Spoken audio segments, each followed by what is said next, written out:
losing weight and continuing to make progress, like on your weight loss journey, your body transformation journey, whatever it might be, can be really challenging. Like, you're definitely not alone if that's kind of where the hang up is, right? I've seen it time and time again. I talk with my clients, even myself, really what's kind of holding you back. And a lot of times it can be the weekend. So really, why does that happen? Why does, you feel like you're crushing it, you're rocking it out, and then the weekend comes and then it's really hard to stay on track? Is it because there's so much other temptations going on and you just have no discipline or whatever it might be? Like, it could be, but most of the time what I find is that it's really that you have really strong structure. And a lot of times we're prepared during the week, right? We have our meals lined out. We know when we're working out, going to the gym, whatever it is, or if you're working out at home, and you know exactly what to do and you stick to it. Routines, habits, right? We know those words. But then the weekend comes and there's a lot of blank space. There's a lot of time that maybe isn't being used wisely because it's our time to rest or take time off.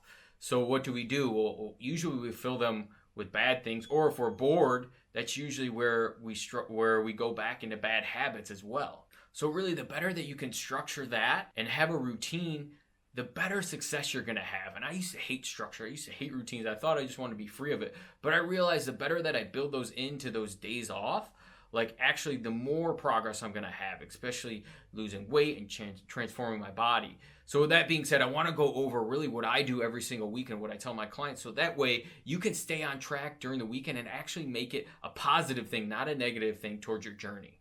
Number one is going to be to fill your days with productive things. Things that you know that are going to move the needle and keep your mind and your body occupied. Now, it could be working out. It could be, maybe eating better and having meals lined out. Whatever it is, it could be, things around the house, yard work, whatever it is. When we're bored, we make bad decisions, right? We're going to lay on the TV. We're going to lay on the couch, lay on the TV. Could try to do that. But you're going to lay on the couch. You're going to watch Netflix. You're going to want to be lazy. And when we, do those, that's when we make bad eating decisions too. So really fill your day with those things, and it's going to prevent you from going into that negative pattern. The next thing kind of builds on that last one of filling your day with productive things. It's just to be active. Really, when you're filling your day with those productive things, make sure that they're active things, that they're, whether it's yard work, whether it's housework, that you're staying active and, really, I would definitely be working out and making sure that's a staple too in your weekend as well. And my favorite, last but not least, is do not deprive yourself, okay? Too often, we think that we have to have this perfect plan all week and then we have to continue this perfect plan throughout the weekend. Well, you really want to make sure that, hey, if you want to go out to eat, if you want to have some drinks, you just fit them into your plan.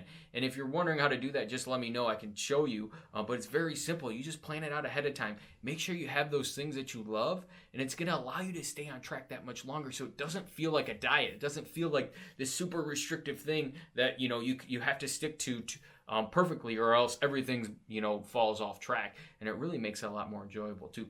So I want to know really, what is your plan to stay on track this weekend with your health goals? Talk to you soon.